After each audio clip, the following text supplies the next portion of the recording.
Bismillahirrahmanirrahim. Assalamualaikum warahmatullahi wabarakatuh. Subhanaka la ilma lana illa ma 'allamtana innaka antal alimul hakim. Wa la hawla wa la quwwata illa billahil aliyyil azim. Rabbi yassir wa la tu'assir wa tammim bil khair ya fattah wa bika nasta'in. Nahmaduhu wa nusalli wa nusallim ala rasulihil karim wa ala alihi wa ashabihi al-fatihina bihadihim ila al-haqiqatil majaz. Amma ba'du. Kita berada muka surat 357 pada hadis yang ke 112 kurungan 34. Kesudahan mereka yang menanam anak-anak hidup-hidup. Anak-anak hidup-hidup. Wa an Ibnu Mas'ud radhiyallahu anhu qala Rasul sallallahu alaihi wasallam al-wa'idu wal ma'udatu fin nar, rawahu Abu Dawud. Sayyidina Abdullah bin Mas'ud radhiyallahu anhu meriwayatkan bahawa Rasulullah SAW bersabda, orang yang menanam anak hidup-hidup dan yang ditanam akan memasuki api neraka. Orang yang menanam sama ada ibu dia atau bidan. Dan anak tadi yang ditanam, itu siapa? Jadi seolah-olah orang yang menanam dan anak yang ditanam itu juga neraka. Kalau kita tengok dari sudut zahir makna hadis tadi. Tapi kita dah beritahu dah, semua anak-anak orang Islam atau anak-anak orang kafir yang mati sebelum balik, kesemuanya syurga, kan? Jadi ulama berpendapat anak-anak orang musyrikin yang masuk syurga akan masuk syurga. Anak-anak orang Islam, anak-anak orang kafir pun masuk syurga.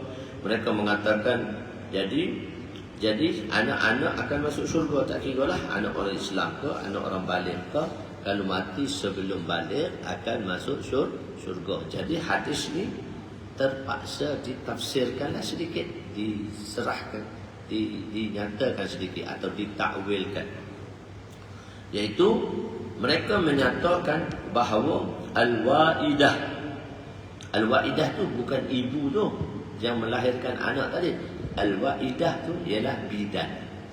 Maksudnya orang-orang Arab, sebahagian orang Arab, kalulah anak mereka tu, kalau anak orang bukan Islam, kalau anak wanita, sebahagian daripada keturunan Arab, orang Arab jahiliah ni dia tanam anak hidup-hidup.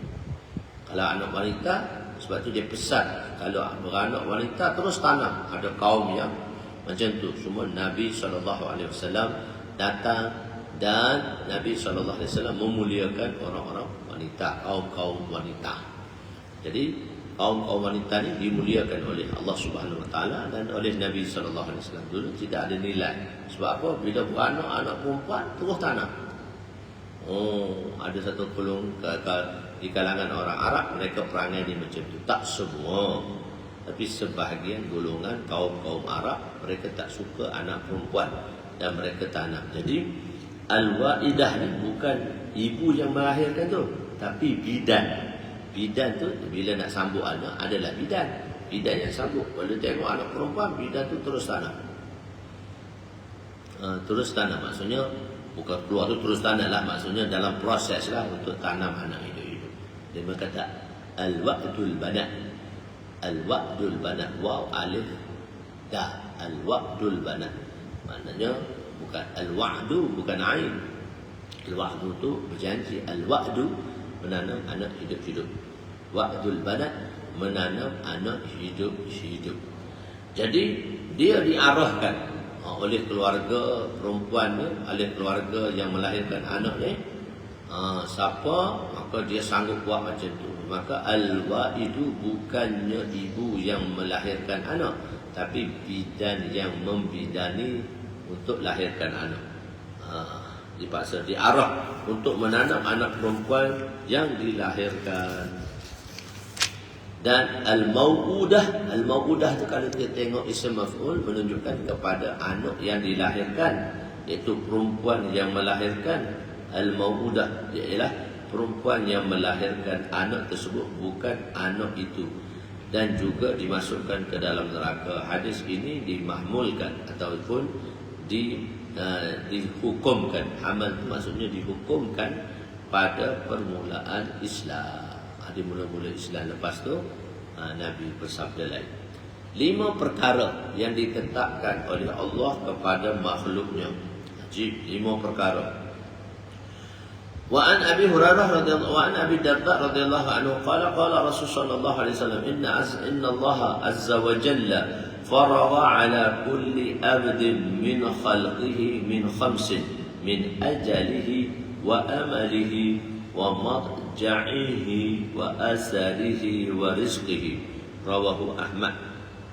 Sayyidina Abu Darda radhiyallahu anhu meriwayatkan bahawa Rasulullah sallallahu alaihi wasallam bersabda, sesungguhnya Allah telah menyempurnakan bagi makhluknya 5 perkara. Pertama, Allah tulis makhluk tu 5 perkara. Bila lahir saja ataupun bila tiup roh, selepas 4 bulan tiup roh.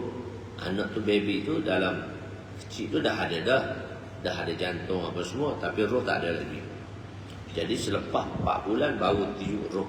Lepas tiup roh baru ditulisnya perkara 4 bulan tiup roh. Lepas tu tulis dah berapa yang akan menimpa.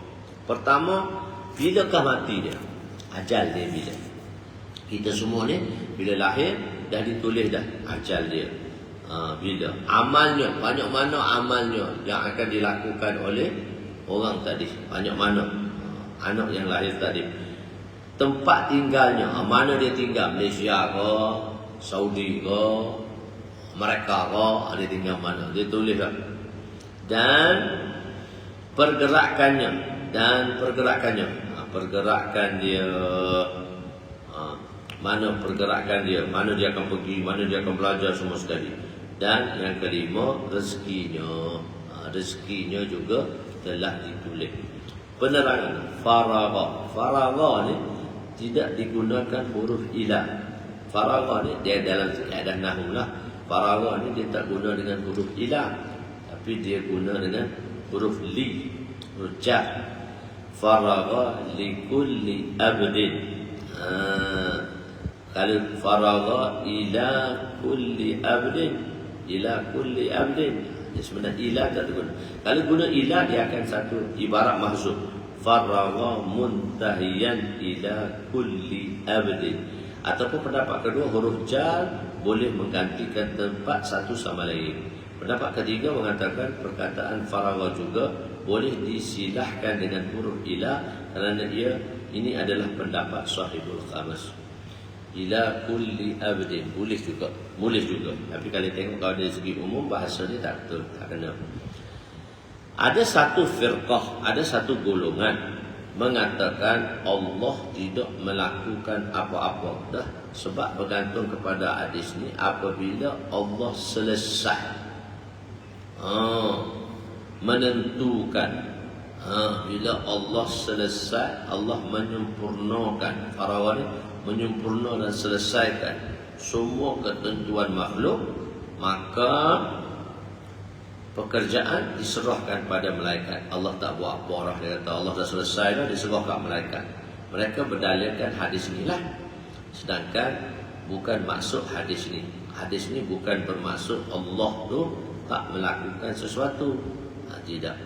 Maksud hadis ni ialah Allah telah selesai memutuskan semua urusan, dan sebab kasih sayang Allah lah dia tidak memberitahu, Allah tak memberitahu apa yang diputuskan di takdir. Kalau kita tahu, susah pula bila kita nak mati. Susah. Jadi pengimarahan dunia ini terhenti. Sebab apa? Kalau satu orang ketua, CEO, untuk dapat gaji orang, dia kena sign check, maka diberitahu dia, kamu akan mati sebulan lagi. Sebulan tu dia tak keluar rumah dah, dia berzikir je lah. Berzikir, sembahyang, sebab nak mati dah, nak bawa amalan. Faham? Tapi tak diberitahu hari kematian, bila tak diberitahu. Kullu nafsin za'iqatul maut saja. Wa la nabluukum bisyarri wal khair fitnatan wa ilaina turja'un. Semua diberi masa saja. Tidak tahu bila nak mati. Kalau nak mati sebulan lagi, dia dah tahu, dia tak keluar rumah dah. Orang datang, bos, tolong sign check ni, kita nak transfer duit pada pekerja-pekerja. Mana boleh sign? Kalau tak sign, dia tak boleh keluar check. Mana boleh sign? Aku nak mati dah. Subhanallah. Orang kata bos tolong lah, bos nak mati, kita orang tak mati lagi. Bos nak mati sebulannya, kami tak mati lagi, kami perlulah. Tak ada. Dia tak nak buat dah perkara dunia. Sebab apa? Sebab dia ingat pada akhirat. Tak nak buat lah. Jadi maksud hadis ini ialah Allah telah selesai memutuskan semua urusan. Maknanya Allah dah selesai dah dengan sebab kasih sayang Allah. Allah tak beritahu apa yang diputuskan olehnya.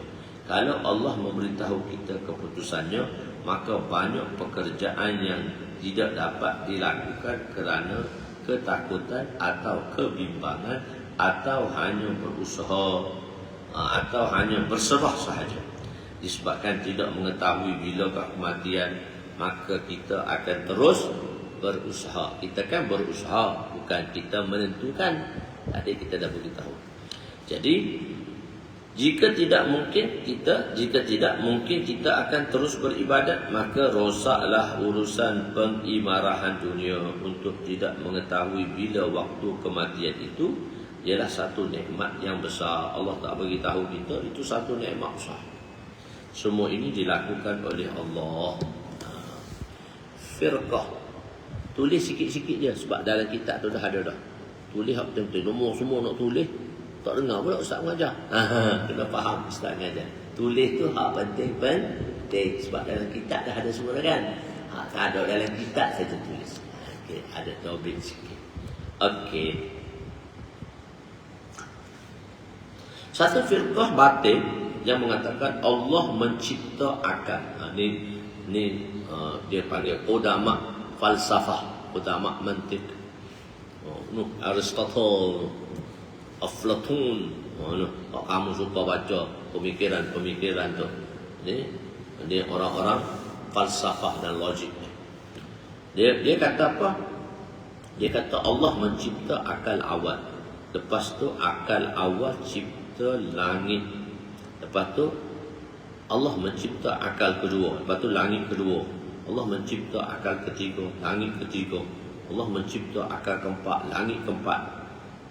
Akal. Jadi sehinggalah akal ke-9 akan mencipta akal ke-10. Akal ke-9 cipta akal ke-10. Mengikut mereka akal ke-10 itulah Jibril. Dan Jibril lah yang mencipta dunia ini. Na'udzubillah. Kita jawab, lepas Allah tentu, Allah tak berhenti daripada urusan dia. Allah pun beritahu, kulla yaumin huwa fi syan. Kulla yaumin huwa fi syan. Dan setiap masa dia, yakni Allah, dalam urusannya. Bukan Allah lepas dia buat takdir, dia duduk saja dah. Tak, dia yang menentukan, mencipta dan mentadbir makhluk-makhluknya. Setiap hari dan setiap masa terzahirlah sifat keperkasaan Allah, iaitu jalal, dan lahirlah sifat-sifat kelembutan Allah, iaitu jamal. Faraga ni dalam bahasa Arab sudah menentukan, tapi di sini satu kinayah.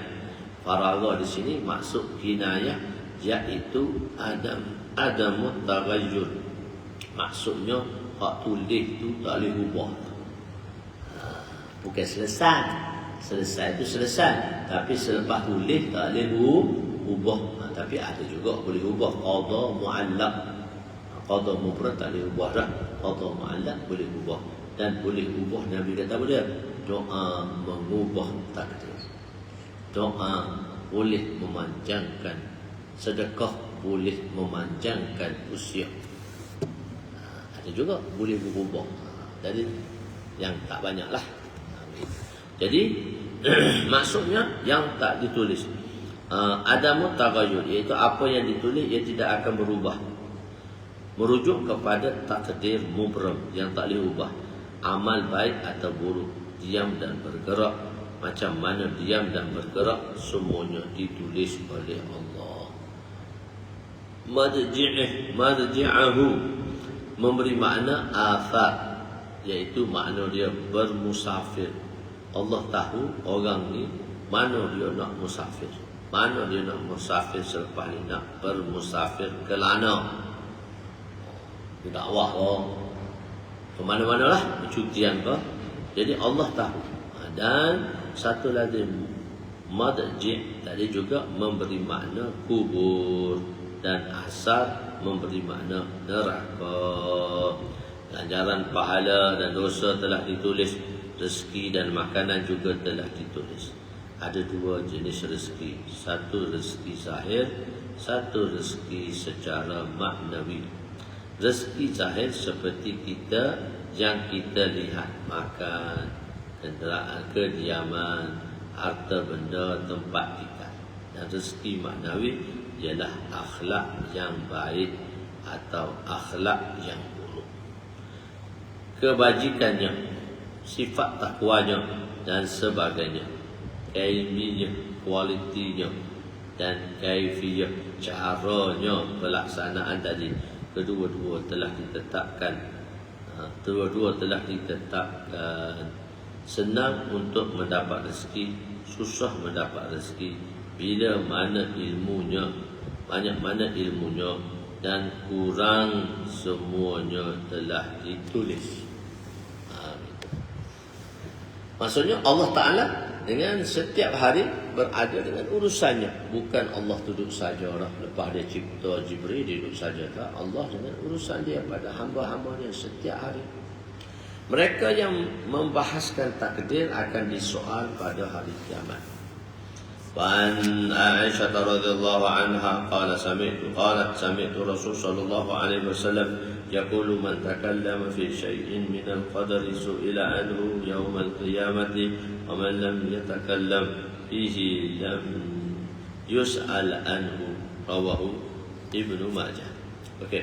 Sayyidatuna Aisyah radhiyallahu anha meriwayatkan bahawa beliau mendengar Rasulullah sallallahu alaihi wasallam bersabda, barang siapa yang bercakap sesuatu tentang takdir, cakap sesuatu tentang takdir akan disoal tentangnya. Dan barang siapa, dan pada hari kiamat, barang siapa yang tidak bercakap tentang takdir, maka dia tidak akan disoal perkara tersebut pada hari kiamat. Hadis riwayat Imam Ibnu Majah. Mereka yang membahaskan takdir tak boleh. Kenapa kita tak boleh bahas takdir? Mereka yang membahaskan takdir akan disoal oleh Allah. Oleh itu sekarang ni dah berapa banyak dah kita membaca hadis takdir yang telah kita bincang dan cakapkan daripada bab takdir bermula sehingga sekarang. Kita dah baca 35 dah hadis takdir. So kalau kita baca tu kena soal lah. Pasal kita tafsirkan dia, kita terangkan dia. Maksudnya sebenarnya larangan tadi bercakap berkenaan takdir bukan secara umum. Takdir tidak boleh dibahaskan, iaitu membahaskannya dengan menggunakan akal. Tak boleh akal semata-mata. Tak boleh lah. Sebab guna akal, kita kata tak logik lah. Tadi kan kita bagi misal guna akal tak logik, tapi boleh juga. Boleh juga. Mana boleh? Nak sedekah pada 5, pada orang yang ramai, tapi boleh sebanyak mana yang boleh. Tapi niat mesti besar. Tadi kita dah lepas tadi kan misal. Ingat tak misal apa tadi? Kata benda tu tak logik, tapi boleh. Boleh tak dimisal? Tak ingat dah. Apa? Okey, kita jalan dulu.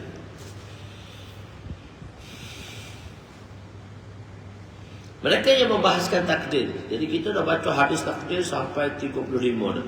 Larangan takdir bukan secara mutlak. Maksudnya tidak boleh dibahaskan ialah membahaskannya dengan menggunakan akal.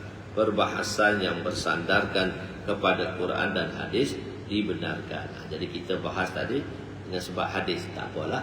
Kalau kita bahas dengan perbahasan akal, tak boleh. Setiap perkara akan disoal.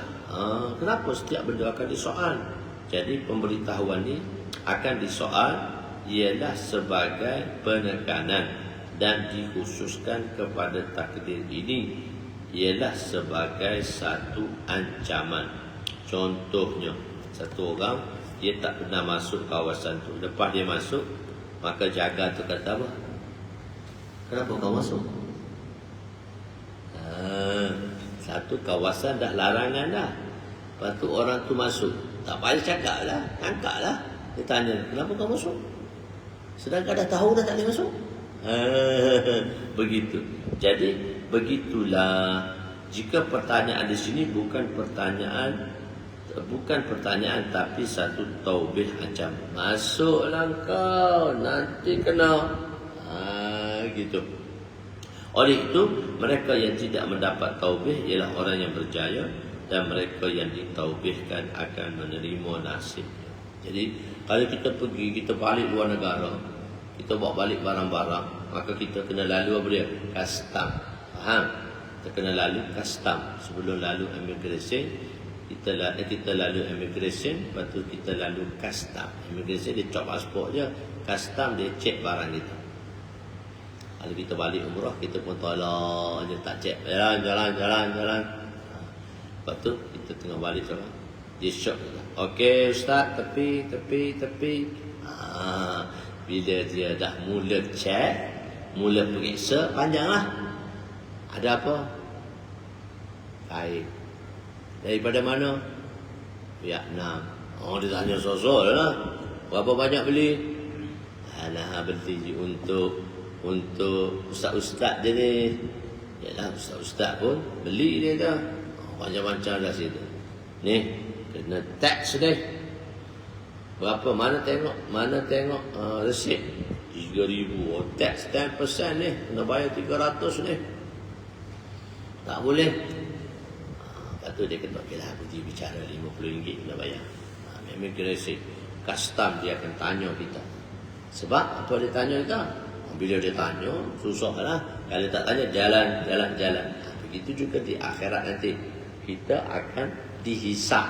Kalau Allah kata jalan je, lalu je, lepas. Nasib baik dia dah tengok. Kalau tengok habis aku. Ada juga Allah buat macam tu. Jalan. Banyak dosa, jalan. Itu tengah lalu. Ni, tepi. Bila tepi, tak susah lah. Faham? Dia akan hitung macam-macam je lah. Faham? Umur berapa? Tanya dulu lah. Buat apa? Duduk mana? Habis tanya lah. Tak larat kita sampai kita terperangkap. Tak boleh beri jawapan. Oleh itu, mereka yang tidak mendapat taubih, mendapat ancaman, akan berjaya. Dan mereka yang disuruh duduk tepi atau taubih akan menerima nasib. Yalah, nasibmu. Okey, boleh faham? Macam mana cara nak ubat hati? Cara nak mengubat hati. Hati ni macam mana kita nak ubat dia? Ada cara dia. Sahabat-sahabat, ada cara dia bagi tahu untuk ubat hati. Ani bin Dailami rahmatullah alaihi qala ataitu Ubay bin Ka'b fa qultu lahu qad waqa'a fi nafsi shay'un min al-qadari فحدثني لعل الله أن يذهب من قلبي وقال لو أن الله عز وجل عذب أهل السماوات وأهل الأرض عذبهم وهو غير ظالم لهم ولو رحمهم كانت رحمته خيرا لهم من أعمالهم ولو أنفقت مثل أحد ذهبا في سبيل الله ما قبله الله منك حتى تؤمن بالقدر وتعلم أن ما أصابك لم يخطئك ولما أخطأك لم يكن ليصيبك ولو مت على غير هذا لدخلت النار قال ثم أتيت عبد الله بن مسعود قال مثل ذلك ثم أتيت حذيفة بن يحيى قال مثل ذلك ثم أتيت زيد بن ثابت وحدثني عن النبي صلى الله عليه وسلم مثل ذلك رواه أبو داود Rawahu Ahmad wa Abu Daud wa Ibnu Majah. Okey. Hadrat Dailami, ya ini seorang tabi'in. Tabi'in ini siapa? Orang yang hidup di zaman sahabat. Orang yang hidup di zaman Rasulullah dipanggil sahabat. Orang yang hidup di zaman sahabat dipanggil tabi'in. Orang yang hidup di zaman tabi'in dipanggil tabi'in. Orang yang hidup di zaman tabi'in tabak tabi'in tabi'in tabak tabi'in tabi'in tabak tabi'in. Iaitu aku telah pergi. Dia ada was-was, dia ada satu confuse dalam jiwa dia. Dia ada satu persoalan, dia ada satu kemuskilan dalam hati dia. Sekarang dia pergi jumpa untuk apa? Dia pergi jumpa untuk apa? Dia pergi jumpa untuk berubat hati dia. Jadi bila nak berubat hati, tak kira susah payah pun dia kena ikutlah jalan dia. Gitu. Jadi dia kata, aku ni dalam hati aku ada sesuatu something lah yang aku rasa tak puas hati. Maka apa yang dia tak puas hati tu? Iaitu aku terlintas di hatiku sesuatu yang tidak memuaskan hatiku. Bermasalah apa? Tentang takdir. Maka aku telah berfikir sesuatu daripada hadis yang aku harap semoga-moga Allah meringankannya daripadaku. Sayyidina Ubay bin Ka'ab berkata, dia mari dengan harapan dia jumpa satu orang sahabat lama. Ubay bin Ka'ab ni siapa? Qari zaman Nabi. Dia adalah orang yang membaca Quran zaman Nabi. Qari. Maknanya orang dekat lah. Banyak riwayat-riwayat kiraat-kiraat tu diambil oleh Abdullah bin Mas'ud daripada fuqaha. Okey. Jadi dalam hatiku sesuatu yang tidak memuaskan hatiku berkenaan masalah takdirlah.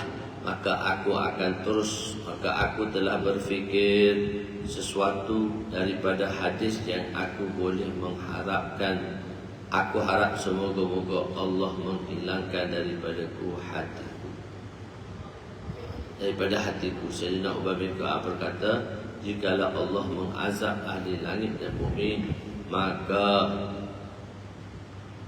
dia telah mengazabnya tanpa zalim. Jika dia merahmatinya mereka, itu adalah lebih baik bagi mereka jika mereka orang-orang beriman daripada amalan.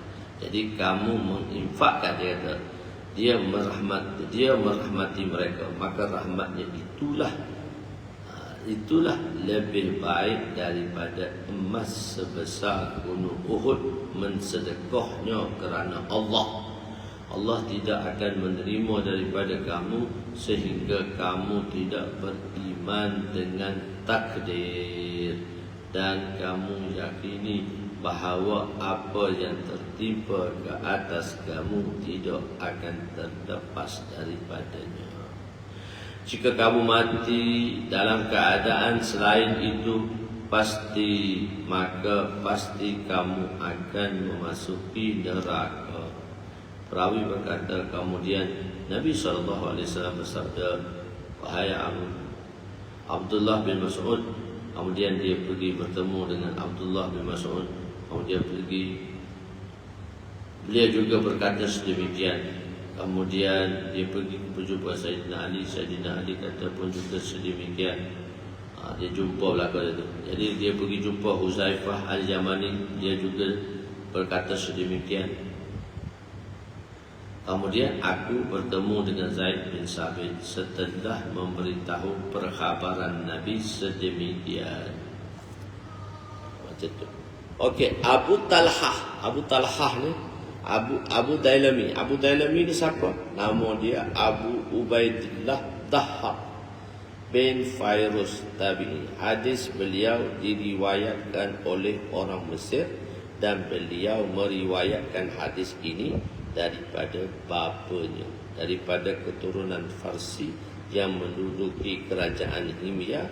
Maka Dailami itu juga nama bagi pokok, nama bagi gunung yang dinisbahkan kepada tabi'in itu. Dailami itu masuk gunung Dailami. Ada orang macam tu. Jadi apabila kita berjumpa dalam hadis ni, kita boleh ambil apa? Untuk manfaat. Jadi bila kita nak berjumpa dengan orang-orang alim, masyayikh, kita nak jumpa mereka, maka ziarah itu akan mendapat manfaat. Kita akan dapat manfaat daripada perjumpaan dengan orang alim.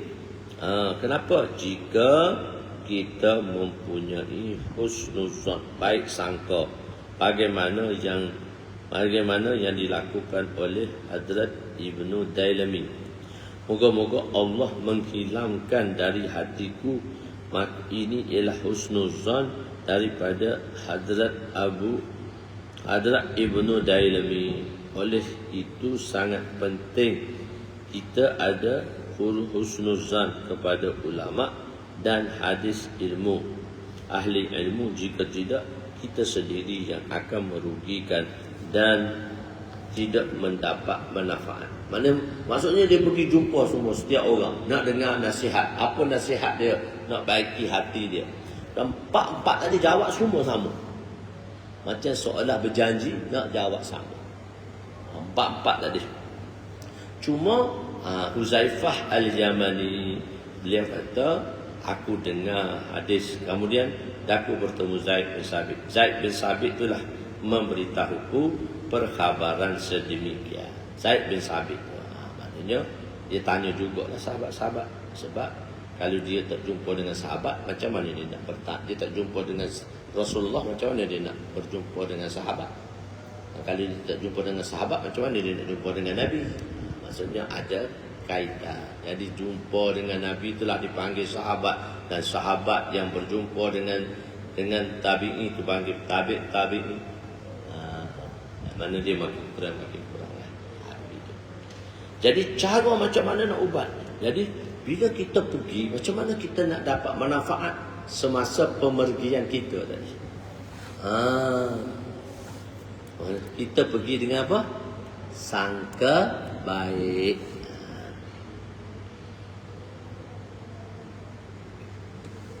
Sebab apa? Bila kita nak berubat, kita kena ada sangka baik dengan doktor yang kita nak berubat tadi. Kita kena ada sangka baik dengan siapa? Doktor yang kita nak berubat. Dan tu kita ada sangka baik dengan bomoh yang kita nak berubat. Kalau kita pergi tanpa ada sangka baik, maka kita tak akan mendapat manfaat daripada bomoh tadi, daripada guru tadi, ataupun daripada siapa? Daripada kita tak akan dapat manfaat lah bila kita tengok keburukan.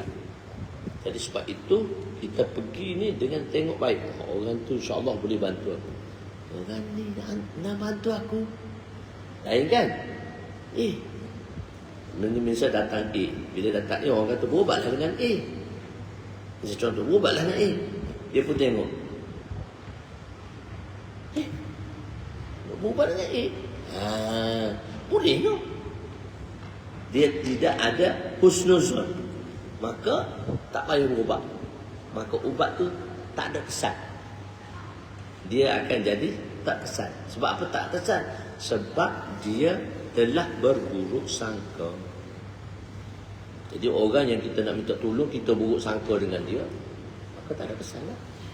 Jadi sebab itu bila kita nak berubat, pertama sekali kita kena sangka baik. Maksudnya kita memberi kepercayaan kepada ustaz, kepada siapa? Kepada tadilah, kepada majikan ke.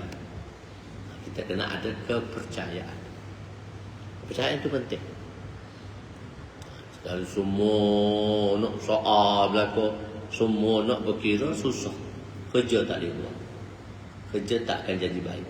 Jadi sebab itu, bila kita nak jumpa satu orang dengan doktor, hadis beritahu, dengan bomoh, mesti kita ada sangka baik dengan orang yang nak berubat tadi. Sebab apa? InsyaAllah dia boleh tolong tu.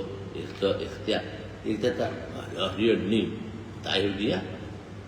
Dia sebab apa yang dia nak bagi kita tak ada manfaat dah. Sebab kita telah memandang rendah dia. Dan kalau dia bagi juga dan kita gunakan juga, dia tak jadi penawar dah. Dia kena jadi racun dah. Tak ada manfaat dah. Tak jadi penawar dah, jadi racun dah. Gitu. Jadi sebab itu, bila kita pergi nak jumpa ulama, nak selesai masalah kita, maka kita mesti bersangka baik dengan orang yang nak kita jumpai. Misalnya Ibnu Dailami, dia sakit. Dalam hati dia ada was-was tentang takdir. Dia kata, aku minta-mintalah aku nak jumpa dengan sahabat ni. Dia mendengarkan hadis padaku, menyebabkan hatiku tenang. Maksudnya dia telah bagi iktimat, kepercayaan kepada sahabat tadi. Maka pertanyaan dia mufid, bermanfaat. Misalnya kalau kita nak pergi berubat lah, ada orang kata, pergi berubat dia, kita pun tengok bomoh tu. Bomoh ni nak ubat aku, tawar dah ubat dia tadi. Sebab kita dah tak bersangka baik. Dia kena sangka baik. Sebab tu dia kena bersangka baik dengan orang. Jangan bersangka buruk. Faham? Jangan sangka buruk. Dia ni tak. Mana kita tahu dia? Dia bersangka baik. Jadi beliau meminta diberitahu hadis, tetapi Sayyidina Ubay bin Ka'ab tidak memberitahunya dalam bentuk hadis, tapi ia hanya sebagai nasihat. Dan nasihat itu adalah pemahaman beliau daripada hadis tersebut, tetapi tidak diucap sebagai hadis. Pak tadi tu, tiga tu semua dia dengar hadis, tapi dia tak kata ini hadis.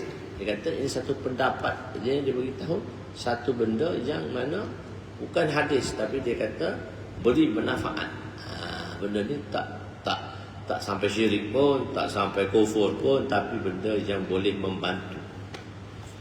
Jadi sebab itu, kalau adik nak pergi berubat, maka berilah kepercayaan pada doktor yang nak uruskan kita untuk berubat, iaitu dengan sangka baik. Dengan ini 50% dah baik dah. Dah jadi 50% dah, sebab kena cara dia, jalan dia tadi. Jadi sebab itu, bila kita nak berjumpa dengan masyaikh atau menziarahi guru-guru agama, kita akan dapat manfaat jika kita mempunyai sifat husnuzan, berbaik sangka, sebagaimana yang dilakukan oleh Ibnu Dailami. Moga-moga Allah menghilangkan daripada hatiku itulah husnuzan daripada Hadrat Dailami.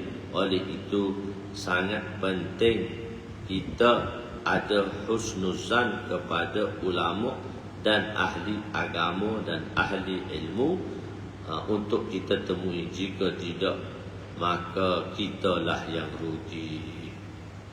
Jadi bagaimana meminta untuk diberi hadis, tetapi Sayyidina Ubay tidak mendapat jawapan hadis. Pertama sekali dia pergi jumpa orang tu, orang itu tak kata hadis. Dia kata kamu buat ini. Yang kedua, yang ketiga, yang keempat tu baru kata hadis. Jadi maka beliau memberitahu bahawa hadis Ubay bin Ka'ab tidak memberitahu dalam bentuk perkhabaran, tetapi ianya hanya sekadar memberi nasihat. Yang nasihat itu adalah pemahaman beliau daripada hadis, tetapi tidak disebutnya sebagai hadis. Jika Allah mengazab penduduk langit dan bumi, maka malaikat, manusia dan jin, maka dia mengazabnya tanpa zalim, kerana Allah itu ialah Khalik kita, pencipta kita. Jadi sebenarnya kita tak perlu rasa sedih. Sebab apa? Kita tenangkan dengan agama, insya-Allah. Kali kita berdoa pada Allah, tanda doa itu diterima sebab dengan masa yang panjang dan lama baru Allah terima. Pada itu kita kena sangka baik jika Allah mengazab. Dan itu adalah milik dia. Oleh itu boleh melakukan apa sahaja terhadap ciptaan dan maliknya, ciptaan maliknya, seperti ianya memerlukan izin dengan kebenaran daripada siapapun. Kita terselamat daripada mereka adalah disebabkan hadis Nawawi, hadis rahmat tadi, bukan dengan sebab amalan kita. Kita masuk syurga tu bukan atas amalan kita. Kita masuk syurga tu atas apa dia? Nikmat Allah, rahmat Allah. Ada orang yang mana dia, ada orang yang mana dia buat jahat, buat kesalahan, tapi Allah jaga dia, Allah sembunyikan kesalahan dia, maka dia jangan cerita balik kesalahan yang telah lalu, yang dia telah buat. Tidak nanti orang akan pandangan serong kepada dia. Boleh? Okey. Sebanyak mana pun jika kamu sedekah, maka sedekah kamu tak akan diterima jika tidak beriman dengan qada dan qadar, iaitu takdirlah. Walaupun bersedekah sebesar gunung Uhud. Walaupun kita ada gunung Uhud, kita sedekah banyak-banyak, tapi oleh kerana kita tak percaya pada takdir, maka kita anggaplah bahawa walaupun banyak tak ada apa di sisi Allah. Sikit ada apa-apa, okey. Ada apa-apa, orang tu kata, Tuan angkat barang saya. Saya nak ubah Tuan memberi sesuatu. Okey. Lepas tu sudahlah orang tu angkat, dia pun hantar duit. Dia hantar duit. Dia kata, Tuan bagilah sesuatu pada saya. Dia pun nak bagi duit lah. Malik tak nak bagi. Tuan, saya tak terima duit. Saya tak terima duit. Saya tak terima benda ni. Sedangkan dia perlu dan hajat, tapi dia rasa dia tak terima. Sebab bandar akhirat ni kita mesti dulu. Hak dunia tak apa, tak ada pun.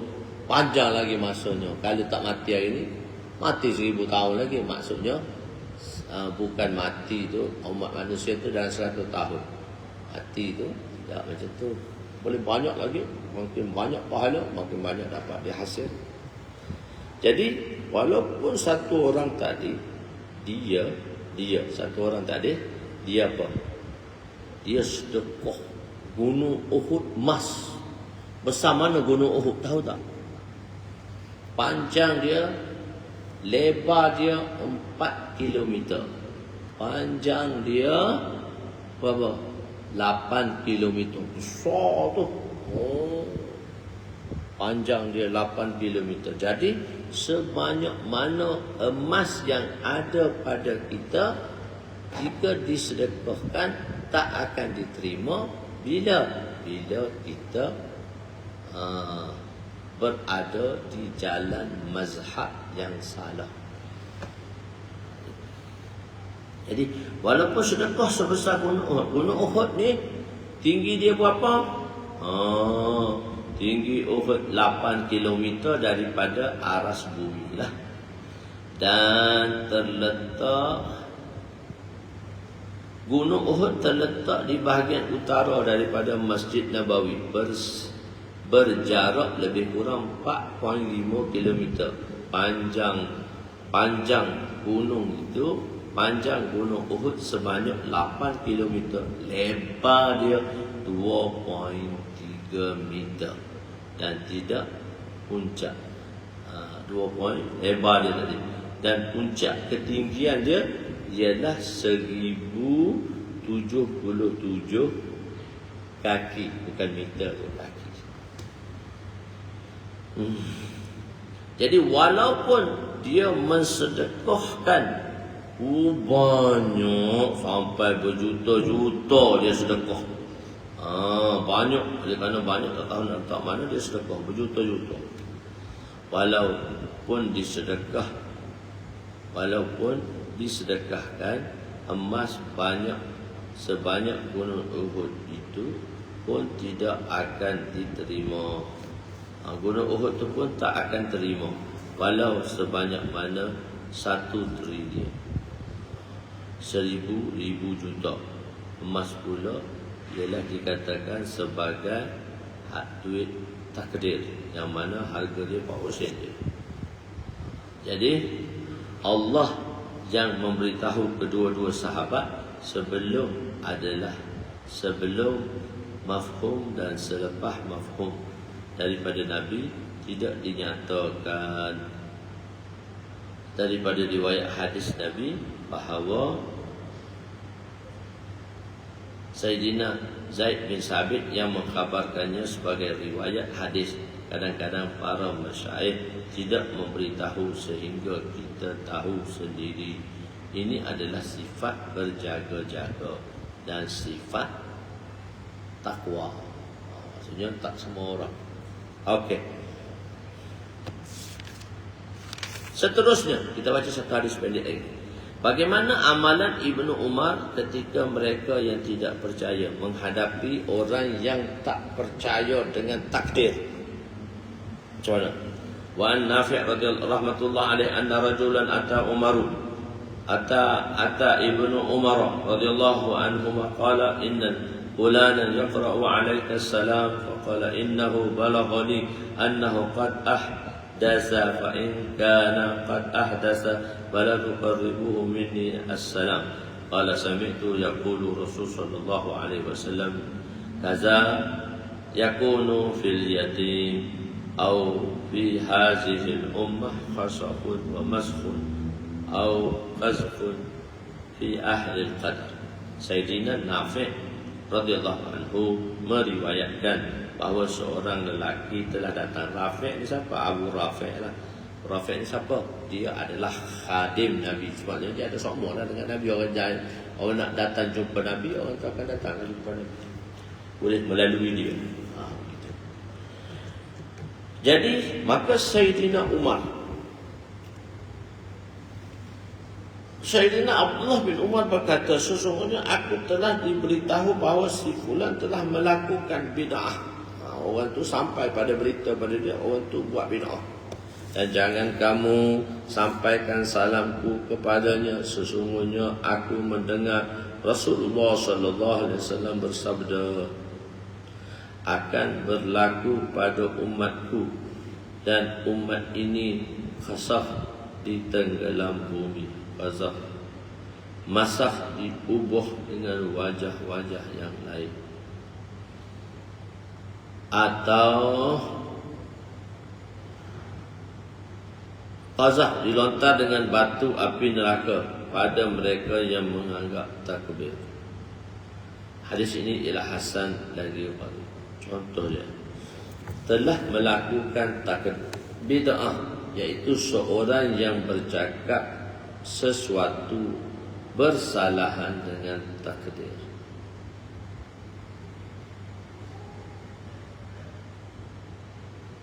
Jadi telah melakukan bid'ah dan dia telah bercakap sesuatu yang mengenai takdir. Oleh itu jika dia benar berkata demikian, maka jangan disampaikan salamku kepadanya. Atau ada golongan yang telah memutuskan sesuatu hubungan denganku, aku menghubungkannya balik. Mereka mengatakan hamba itu semata-mata 107. Jadi semata-mata mencipta perbuatannya sendiri. Tadilah kita kata orang tu dia telah mencipta perbuatannya sendiri. Wallahu a'lam. So kita berhenti kat situ je lah. Kita sambung semula pertanyaan Sayyidina Khadijah kepada Nabi tentang anaknya yang lahir sebelum Islam dan selepas Islam. Qul qawli hadza astaghfirullah al-azim li wa li walidayya wa li jami'il muslimina wal muslimat wal mu'minina wal mu'minat الأحياء منهم أموات برحمتك يا أرحم الراحمين يا أول الأولين ويا آخر الآخرين ويا ذا القوة المطين ويا راحم المساكين ويا أرحم الراحمين صلى الله على سيدنا محمد.